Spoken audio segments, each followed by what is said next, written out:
Hello guys, എന്നത്തെ പോയി ഇന്നെന്താണ് നടക്കാൻ ഈവനിങ് വാക്കിങ്ങിന് ഇറങ്ങിയ സമയത്തെ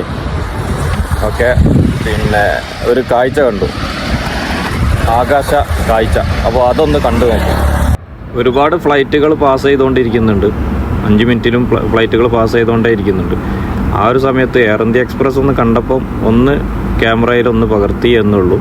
അതുപോലെ എയർ ഇന്ത്യ എക്സ്പ്രസിനെ കുറിച്ച് പറയുകയാണെങ്കിൽ പല പ്രവാസികൾക്കും ഒരുപാട് അനുഭവങ്ങൾ ഷെയർ ചെയ്യാണ്ടാവും. അപ്പോൾ നിങ്ങളെ അനുഭവങ്ങളൊക്കെ ഒന്ന് കമൻറ്റ് ചെയ്യുക. ഓക്കെ, അതുപോലെ എനിക്കുണ്ടായ ഒരു അനുഭവം ഈ ഒരു 2 മാസം മുമ്പ് ഞാൻ നാട്ടിൽ നിന്ന് വരുന്ന സമയത്ത് 3 മണിക്കൂറോളം ഫ്ലൈറ്റ് ഡിലേ.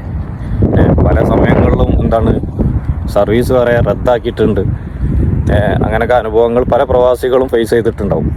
പക്ഷേ എന്തുകൊണ്ടാണ് എയർ ഇന്ത്യ എക്സ്പ്രസ് ചൂസ് ചെയ്യുന്നതെന്ന് ചോദിച്ചാൽ, പല ആളുകൾക്കും നാട്ടിലൊക്കെ പോയി നാട്ടിലെ എക്സ്പെൻസും കാര്യങ്ങളൊക്കെ താങ്ങാൻ കഴിയാതെ ഇരിക്കുമ്പോൾ നമുക്ക് എന്നും താങ്ങായിട്ടൊക്കെ ഉണ്ടാവുന്നത് എയർ ഇന്ത്യ എക്സ്പ്രസ് ഒക്കെ തന്നെ ആയിരിക്കും. അതുകൊണ്ടാണ് നമ്മൾ എത്ര ബുദ്ധിമുട്ടായിട്ടുണ്ടെങ്കിലും അത് തന്നെ ചൂസ് ചെയ്യാനുള്ള കാരണം.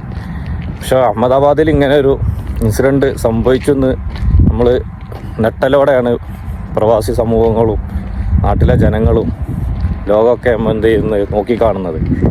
ഒരുപാട് ആളുകൾ മരണപ്പെട്ടു. അവർക്കൊക്കെ എൻ്റെ ആദരാഞ്ജലികൾ അർപ്പിക്കുകയാണ്. അവരുടെ കുടുംബത്തിനൊക്കെ സമാധാനം ഒക്കെ ദൈവം പ്രദാനം ചെയ്യട്ടെ. ഓക്കെ, അപ്പോൾ ബൈ.